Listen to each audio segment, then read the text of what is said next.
vamos ouvir a tua palavra. Em nome de Jesus. Amém. Aleluia. Aleluia. Aleluia. Aleluia.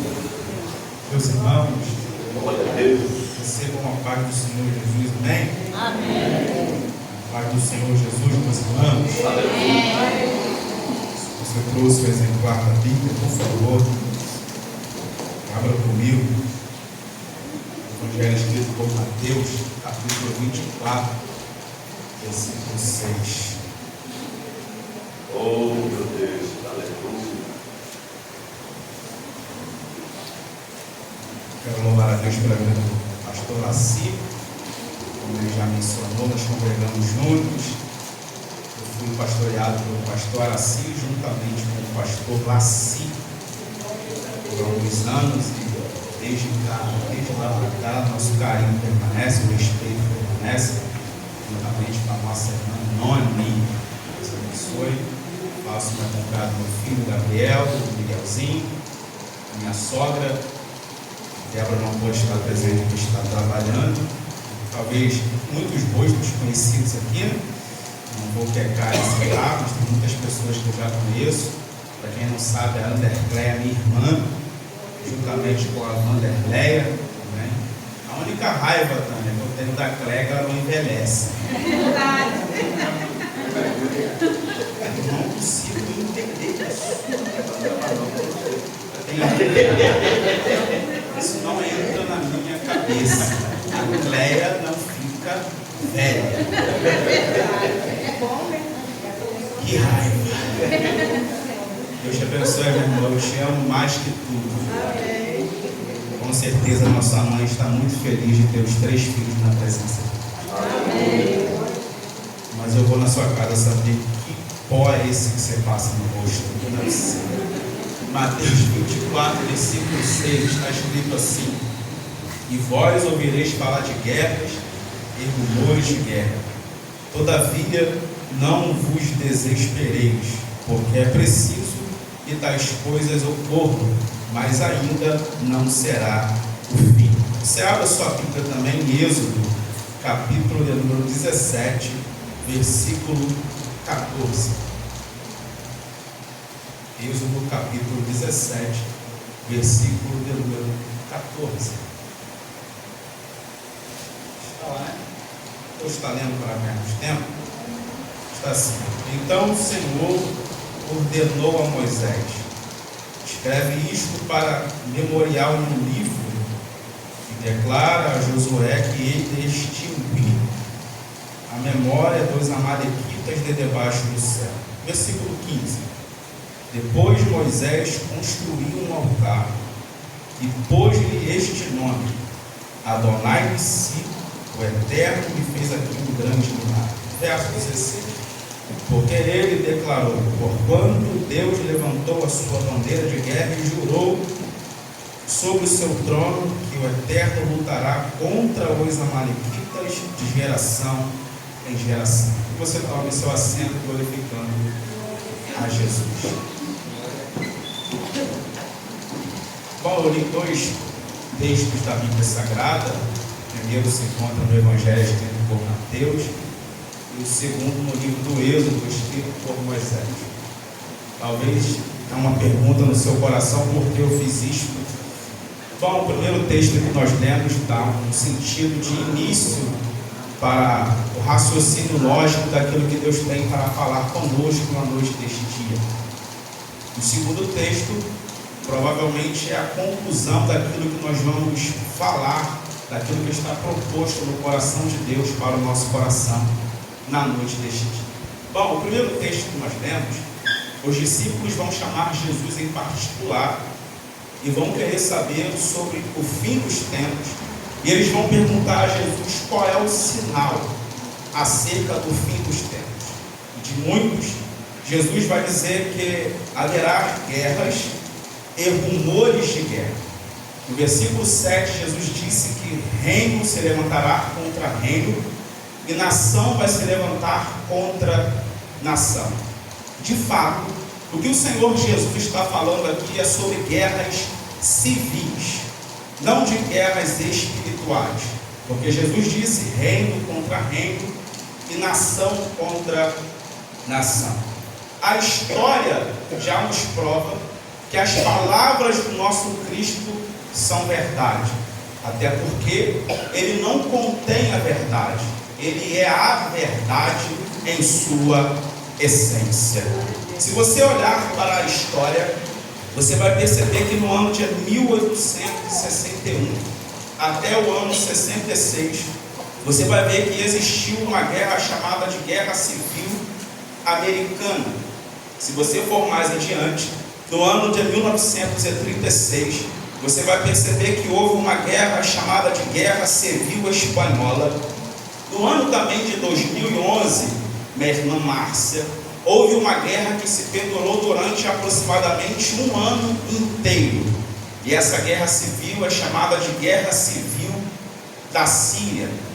Paz-me os senhores, se eu também te disser que dentro do nosso continente, da nossa nação, no Brasil que você vive, por você ser brasileiro, também aconteceu algumas guerras civis, no mínimo 5 guerras, e eu cito para vocês. Houve uma guerra que se pendurou há aproximadamente 10 anos, que é a Guerra dos Farrapos. Dentro do nosso país, no nosso Brasil, também aconteceu no ano de 93, aconteceu uma guerra chamada de Guerra Civil, por nome de Revolução Federalista. Também dentro do nosso continente, dentro do nosso Brasil, houve uma guerra chamada de Guerra de Canudos. Se você também olhar para a história, você vai ver que no ano de 1912, houve uma guerra chamada de Guerra do Contestado. E a última guerra civil que eu me recordo, que eu anotei dentro do nosso Brasil, foi no ano de 1932, que a mesma é chamada de Revolução Constitucionalista. Você também, acredito que saiba, que houve até os dias de hoje 2 guerras, chamadas de guerras mundiais. A Primeira Guerra Mundial, ela durou aproximadamente 4 anos. Começou no ano de 1914 e foi até 1918. A Segunda Guerra Mundial, ela durou aproximadamente 6 anos. Pastor Laci, ela começou no ano de 1939 e foi até 1945. Se você desfolhar toda a Bíblia Sagrada, Tânia, você vai perceber que essa expressão guerra, ou essa fala guerra, ela vai aparecer aproximadamente 225 vezes em toda a Bíblia Sagrada. Você provavelmente vê todos os noticiários aí. Eu acredito que você vê, porque eu gosto de política, eu vejo política todos os dias. Débora fala comigo: Lucas, não é possível, você vai se candidatar. Eu falo: não, eu gosto de política, eu gosto de assistir política. Você pode perceber que aconteceu, não sei se está acontecendo ainda, a guerra da Rússia contra a Ucrânia. Você viu alguns tempos atrás agora a guerra de Israel contra o grupo Hamas. Está acontecendo agora, neste período, uma guerra de Israel contra o Irã, e também junto com eles está os Estados Unidos. O conceito, minha sogra, de guerra, o conceito da palavra guerra, ela significa batalha duradoura. Tipo sermão, batalha duradoura. Fala, batalha duradoura. O que seria uma guerra? A guerra é simplesmente, você sabe a data que ela começa, mas você nunca sabe a data do seu fim. Isso é batalha duradoura. Isso é guerra. Dentro disto, diante dessas palavras de Jesus, irmãos, eu entendo e percebo que eu tenho o direito de aplicar para nossas vidas na noite deste dia algumas guerras que talvez você está enfrentando fora do campo civil. E aqui vai algumas guerras que talvez você esteja enfrentando. A primeira guerra que às vezes um homem ou uma mulher enfrenta é chamada de guerra financeira. Pensa em uma guerra que atribula um pai de família. Pensa em uma guerra que mexe com a estrutura familiar, mexe com as emoções de uma mulher. É a chamada guerra financeira. Se ambos, dentro de um casamento, não tiver uma estrutura emocional, alguns até se separam, por tamanho que é a guerra financeira. E a mesma, minha querida irmã, acontece por alguns motivos. O primeiro é a desorganização emocional. Existem pessoas que estão enfrentando guerras financeiras, irmão Rafael, presbítero ou pastor Rafael, porque entende que a influência externa está dentro da sua vida. O que seria uma influência externa? Existem pessoas, Márcias, que estão enfrentando guerras financeiras porque se baseia a sua vida na vida do próximo. Olha para a influência digital e acha que as suas mesmas condições são as condições do próximo. Aí compra o que não deve e faz dívida em cima do orçamento que não tem, por causa da influência externa. Existem pessoas que estão passando por uma guerra financeira por falta de educação financeira. Existem pessoas também que enfrentam guerras financeiras por falta de planejamento. Outros, Tânia, estão dentro de uma guerra financeira por endividamento e por questões de cartão e até alguns por questões de empréstimo. Existem alguns que também estão dentro de uma guerra financeira por questões de gastos impulsivos. Gastam aquilo que não tem. Ganha 1.000, gasta 2.000. Tem 2.000, mas gasta 3.000. A conta não fecha. Guerra financeira. Existem algumas pessoas, Mone, que estão enfrentando guerras financeiras por conta da preguiça. Da preguiça. Não gosta de trabalhar. Acha que tudo cai do céu. Não, nem tudo cai do céu. Olha o que diz a Bíblia em Provérbios capítulo 19, versículo 15. Quem é preguiçoso e dorminhoco acabará passando fome. Mas Deus, na Assembleia de Deus do Britador, não chamou o preguiçoso, chamou o crente trabalhador. Quem é trabalhador, dá glória para Jesus. Existem pessoas que estão enfrentando guerra financeira, mãe, por conta de má administração. Eu já falei. Olha o que diz a Bíblia em Provérbios capítulo 21. Os planos do dirigente conduzem à fartura, mas o apressado sempre acaba na miséria. Fala para o teu irmão, fala, meu irmão, fala, meu irmão, administra esse dinheiro direito. Fala, meu irmão, essa guerra financeira, fala, meu irmão, essa guerra financeira não é culpa do diabo, não é culpa do demônio, é culpa sua. Existem outras guerras que existem pessoas que nesse exato momento estão enfrentando, chamada de guerra com o esposo. Isso pode envolver discussões frequentes, falta de diálogo no casamento, a famosa distância entre ambos e a falta de apoio e respeito. Isso acaba com o casamento e entra a guerra dentro de um relacionamento. Existem pessoas que também estão enfrentando guerra com a esposa. Meu amigo baterista que está lá atrás, o Juan já não está mais aqui, mas eu sei quem é ele. Existem pessoas que estão enfrentando guerras com a esposa. Isso pode incluir, sabe o que? Brigas constantes, falta de compreensão, críticas excessivas e desentendimentos que nunca se acertam.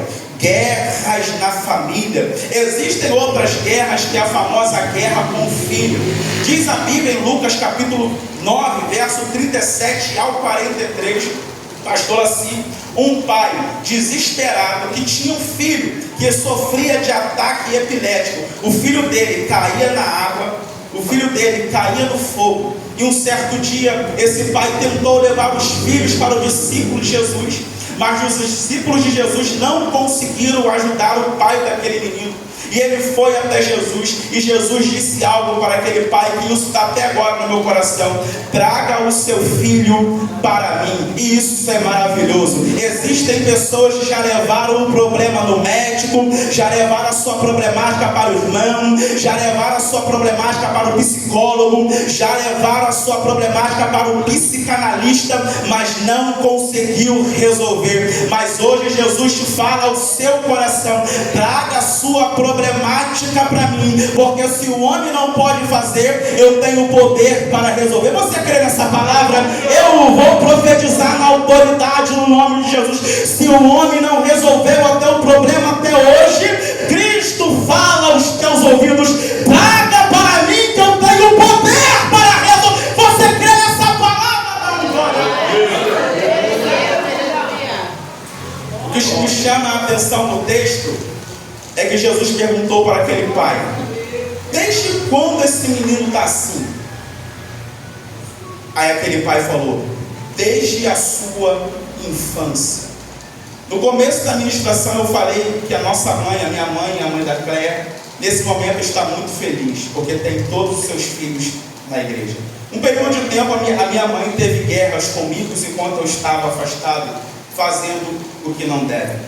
Esse pai foi até Jesus, não é simplesmente porque ele acreditava em Jesus, não, é porque ele estava em desespero, ele estava em um contexto de guerra. Então ele entendeu que aquela guerra que ele estava enfrentando só poderia acabar por meio do poder de Jesus.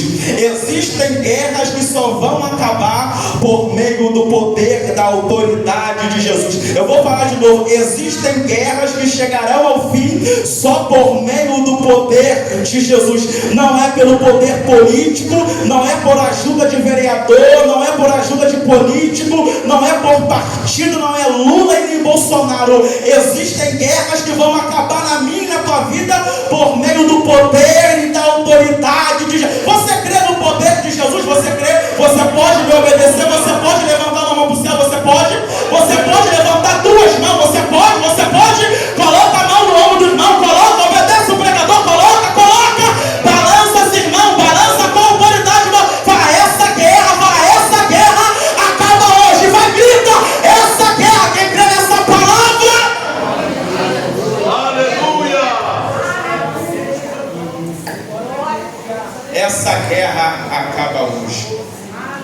Essa guerra. Glória a Jesus. Existem pessoas que estão enfrentando guerra do desemprego. Pensa numa guerra.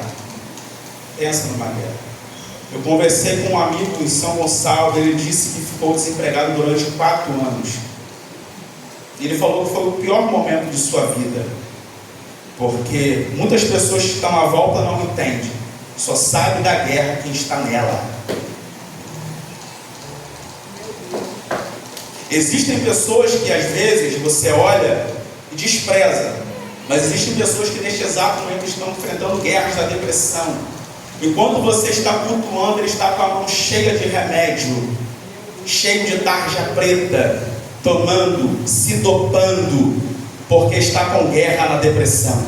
Existem pessoas que neste exato momento não estão com guerras na ansiedade. Sabe o que é isso? Ele não tem paz para dormir, ele só dorme a poder de remédio. Guerra da ansiedade. Existem pessoas que estão enfrentando a guerra com câncer neste exato momento e pensa em uma guerra. Eu já conversei com pessoas que receberam a cura. Ele disse que quando ele recebeu a notícia que ele estava com câncer, parece que a sua estrutura acabou. Parece que a sua força se esvaiu, foi-se embora. Guerra com câncer. Pensa em uma pessoa que acorda, vai para o médico, quimioterapia, não pode comer certos alimentos, não pode dormir a hora que quer, não pode fazer uma musculação, não pode correr na rua porque está na guerra com o câncer. Se você tem motivo para agradecer a Deus que você não está na guerra, essa é a... Tem pessoas que queriam estar aqui nessa noite e não estão. Existem pessoas que queriam levantar a mão e não pode. Existem pessoas que queriam cantar e não conseguem. Existem pessoas que queriam andar e não pode andar. Existem pessoas que queriam correr e não pode. Existem pessoas que queriam vir aqui na frente e colocar uma oferta e não consegue. Mas Deus te trouxe aqui nessa noite e você tem motivo para agradecer. Se você tem motivo para louvar a Ele, eu te convido a dar glória a Jesus na noite.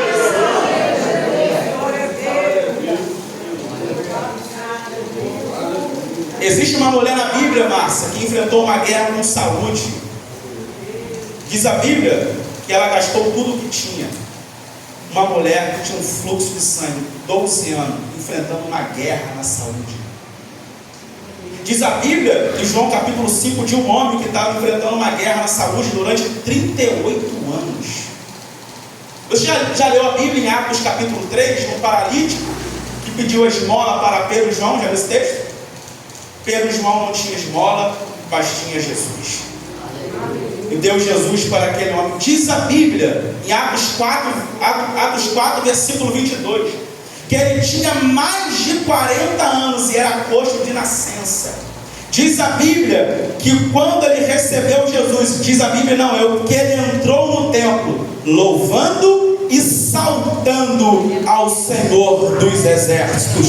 Quando ele saltava na presença de Deus, ele estava agradecendo a Jesus: a minha guerra acabou, porque Jesus entrou na minha vida. Tudo que ele queria era saltar no começo da adolescência, tudo que ele queria saltar para Jesus na juventude, tudo que ele queria era saltar Jesus na sua terceira. Mas quando ele recebeu Jesus com mais de 40 anos de idade, ele entrou no templo saltando e louvando ao Deus do céu. Eu vim profetizar na sua vida: a sua guerra acaba hoje. Aleluia! Existem pessoas, minha sogra, que estão enfrentando guerras internas. Essa guerra ninguém vê, só ela.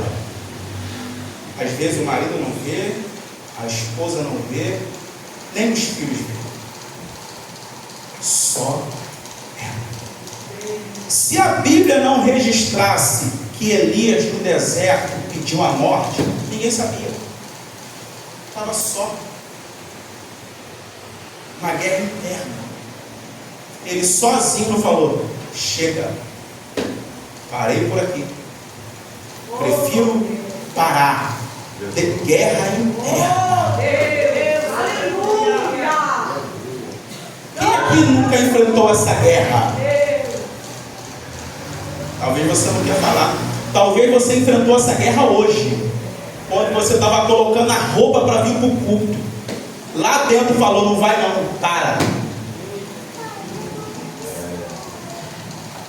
Mas o Espírito Santo falou mais forte em você e falou: vai. Não dará que é o Você está achando que é só você que tem vontade de parar? Não, Elias teve vontade de parar. Diz a Bíblia em Números capítulo 11 que Moisés quis parar. Jeremias capítulo 20, o próprio Jeremias, o profeta, quis parar. Diz a Bíblia de Jonas capítulo 4, versículo 3 a 8, que ele quis parar e desistir da chamada. Diz a Bíblia Sagrada no livro de Salmos, no número 42, verso 55, que o próprio Davi quis parar. Guerras internas. Guerras internas. Mas Êxodo capítulo 17 é uma guerra diferente. Eu encerro agora, não passo de 9 horas por aí. Talvez Êxodo 17, Márcia, alguém vai entender que é uma guerra civil. Não é uma guerra civil, é uma guerra diferente. Só que eu preciso rapidamente voltar um contexto aqui para você entender. Eu prometo ser lacônico. Diz a Bíblia que o Senhor chamou Moisés para ser o libertador do povo de Israel. Êxodo 4, meu irmão, o Senhor concedeu a Moisés duas coisas. Quantas coisas? Quantas coisas? Poder e autoridade. Deus deu a Moisés. Moisés é o libertador, é como se fosse Deus, e Arão o profeta. Êxodo 4, depois você lê. Deus chama eles, concede poder e autoridade a eles e envia eles ao Egito. Nesse período que eles vão para o Egito, Deus endurece o coração de Faraó, e o mesmo Faraó não permite que o povo saia do Egito. Deus então vai enviar 10 pragas. Quantas pragas? 10. A primeira, as águas viram sangue. A segunda, rãs, piolhos, moscas, pestes, úlceras, chuvas de pedras, gafanhoto, trevas e a famosa morte dos primogênitos. Deus envia essas pragas. Quando Deus envia essas pragas, o povo está para sair do Egito. Deus dá uma ordem. A ordem é: perto da meia-noite, eu vou passar pelo meio do Egito. Todo primogênito da terra do Egito vai morrer. Para o povo de Israel, olha o que Deus fala: vocês primeiro, para que a morte não chegue até vocês, olha o que vocês vão fazer. Vocês vão pegar um cordeiro para si. O cordeiro tem que ser sem defeito, tem que ser macho de um ano. Vocês vão pegar esse cordeiro, vão matar esse cordeiro na parte da tarde, vão pegar o sangue desse cordeiro, vão passar nos umbrais da porta, o sangue do cordeiro. E o cordeiro, olha o texto: matem o cordeiro e coma ele inteiro. O sangue passa nos umbrais, o cordeiro coma inteiro. A parte que vocês não conseguirem comer, no outro dia vocês tacam fogo. Aleluia! O povo sai do Egito com o cordeiro para o lado de dentro.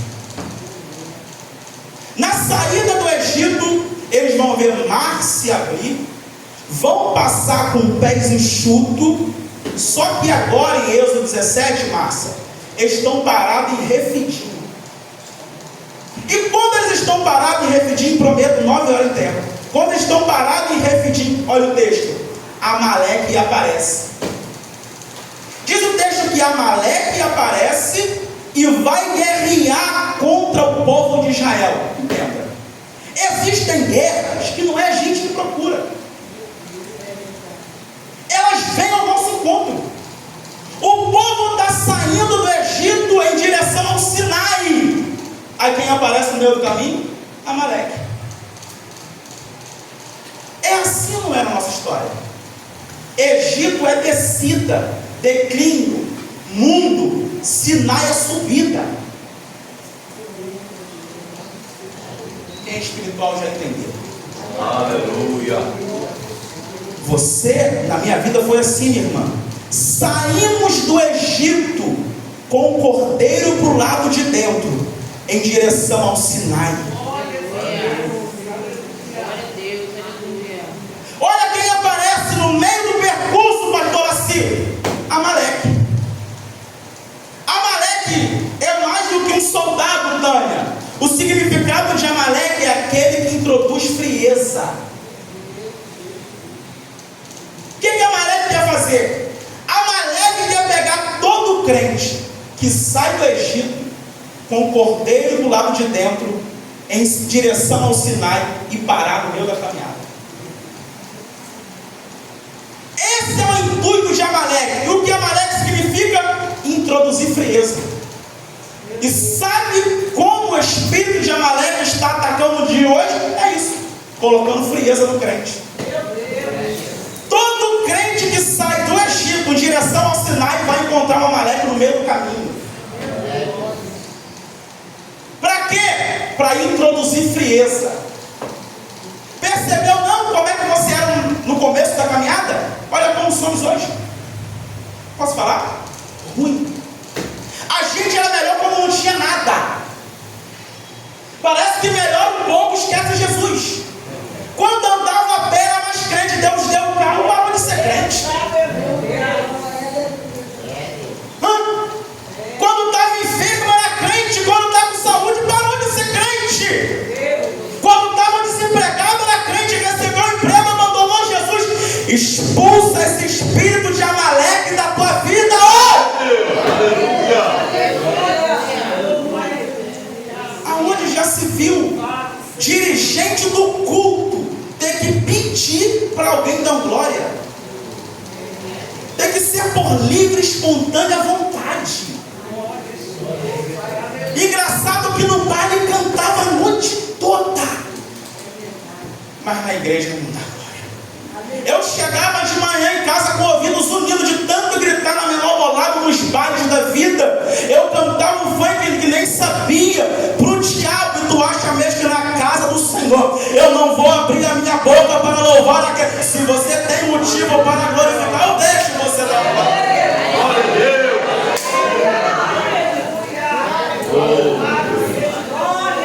Existem alguns sinais que identificam a sua frieza espiritual. Sabe qual é? Você não tem mais vontade de orar e ler a Bíblia. Você só pega ela quando vem pro culto. Cuidado, Amaleque está perto de você. Tudo que é relacionado à fé, você acha cansativo. Cuidado, Amaleque pode estar perto de você. Você até realiza as obrigações da igreja, mas só quando é obrigado ou de forma automática, não tem amor mais no coração. Cuidado, Amaleque pode estar perto de você. Você até ama Deus, mas não consegue sentir mais Ele presente na sua vida. Sabe o que é isso? Espírito de Amaleque. Sabe quando Amaleque está perto, Noni? Introduzindo frieza. É quando você começa a sentir amor pelas coisas mundanas. Aquele pagode que você reprimia, hoje você ouve. Amaleque está perto de você. Lembra quando você ia dormir? Você dormia orando, mas não dormia sem orar. Não é? Alguém ia lá e te cutucava. Acorda. E dormia orando. Mas hoje nem para orar. Cuidado, Amaleque pode estar perto de você. Amaleque não é um soldado, Amaleque é aquele que introduz frieza. E uma das formas de Amaleque parar um crente é assim, colocando frieza no seu coração. Aos poucos você vai perdendo o desejo de orar. Jejuar você nem sabe mais o que é. Tem que vir para a escola de dominical e aprender de novo a ter jejum, porque nunca mais jejuou. Amaleque. A Bíblia está cheia de poeira. Ou você pega só quando alguém vai te dar a oportunidade. Cuidado, Amaleque pode estar perto de você. Você sabe como vencer Amaleque? Te provo na Bíblia. Diz o texto, lá em Êxodo 17, que a guerra está acontecendo lá embaixo. Josué está guerreando, está todo mundo lá embaixo guerreando. Aí Moisés vai falar assim: eu vou para o monte com o cajado de Deus. Você sabe o que é ir para o monte? Ir para o monte aqui nesse texto é retornar aos fundamentos da fé. Uma das formas de vencer Amaleque é retornando aos fundamentos da fé. E quais são os fundamentos da fé? Número 1, oração. Número 2, jejum. E número 3, palavra de Deus. Já percebeu os cultos de domingo como são? Já percebeu os cultos de oração como são? Sempre inferior. Não é porque é um culto chato. Não. É falta de prioridade. Ou Amaleque está perto de você e você não está percebendo. Então a primeira forma de vencer Amaleque é retornando aos fundamentos da fé. Oração, jejum e palavra. Deixa eu te falar uma coisa aqui. É muito difícil. Lucas, é fácil? Não é. Talvez você olhe para mim, como você sabe, eu sou bem mais novo que Cléia, dá para ver pelo rosto. Eu tenho 31 anos de idade. Tenho esses 2 garotos, tenho esposa, tenho o meu trabalho. Acordo de madrugada, vou para um trabalho, às vezes vou para o outro, só chego em casa meia-noite, a minha família está aqui. Você acha que é fácil?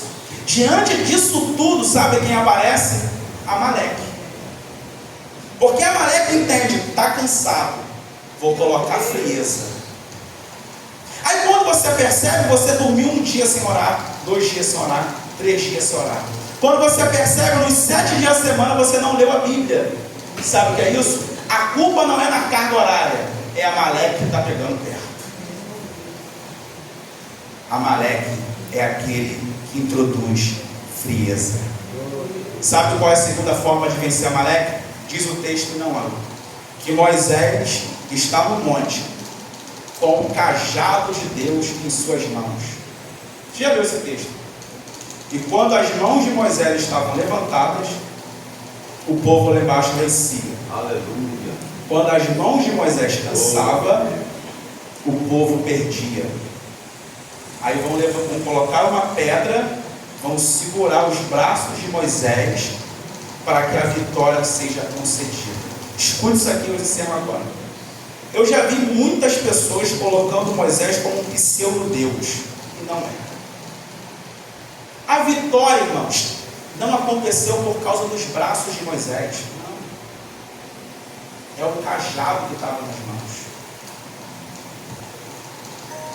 Os braços estendiam, pastor, assim.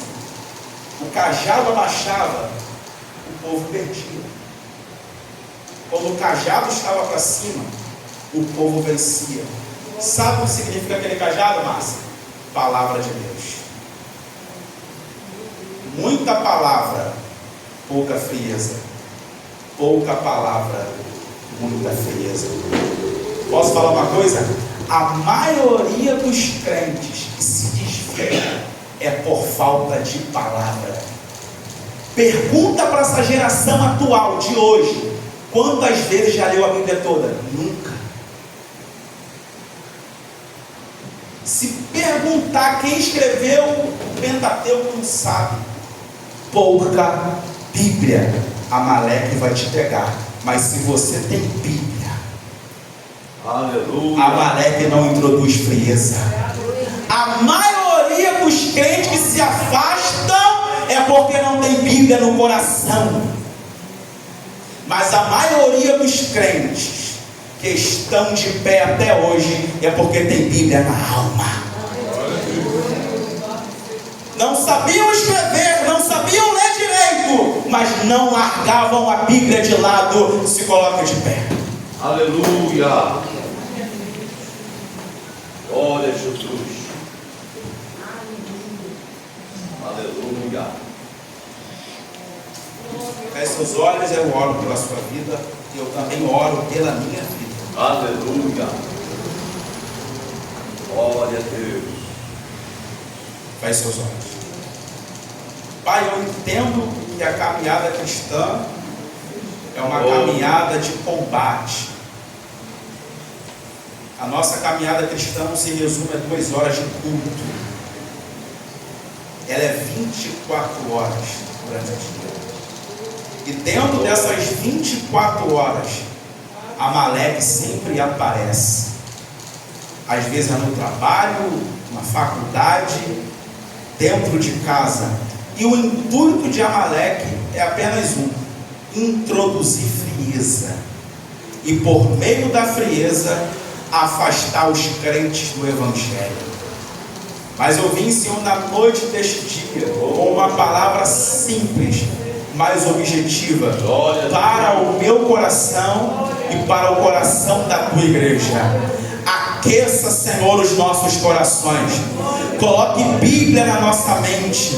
Coloque, Senhor, nos nossos corações novamente a vontade de voltar aos fundamentos da fé. A oração, ao jejum e a sua bendita palavra. Se a gente não estava orando, vamos voltar a orar. Se a gente não estava jejuando, nós vamos voltar a jejuar. Se a gente não estava lendo a palavra, nós vamos voltar a ler a palavra. Mas Amaleque não vai nos parar. Você pode orar comigo ou estou orando sozinho? Você pode repreender esse espírito de Amaleque que está tentando parar você na caminhada, tentando parar o seu filho, a sua filha, tentando parar a tua história, teu esposo e a tua... Se você consegue lembrar de alguém nessa noite que está frio na fé, ore por ele, querido. Eu deixo você orar, eu permito você orar. Ore por alguém que está frio na fé, irmão. Ore por alguém que está frio na caminhada. Consegue recordar de alguém que não ora mais? Aquele irmão que era fogo puro e hoje não é. Aquele irmão que tinha unção e não tem. É Amaleque, irmão. É o espírito de Amaleque tentando para ele. Deus te trouxe aqui na noite deste dia para aquecer os nossos corações. Já tem pessoa entendendo? Deus, eu repreendo Amaleque nesta noite. Esse espírito de frieza que quer parar a gente na caminhada. Oh, eu repreendo agora, Amaleque. Pega a tua bagagem e vai embora, porque nós estamos sendo aquecidos. Oh, aleluia. Aleluia. Deus, aqueça os nossos corações pela tua palavra. Aqueça os nossos corações por meio do teu Espírito Santo. Nós não queremos ser gelados, nós queremos ser cheios da tua presença. Então nessa noite repreenda a Amaleque da tua vida, porque eu tenho a plena certeza que nós sairemos daqui vitoriosos. Se você crê nessa palavra, as palmas para Jesus nessa noite.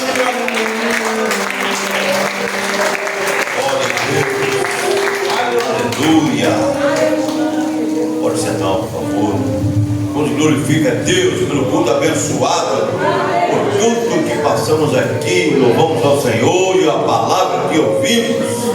Aleluia. Glória a Deus.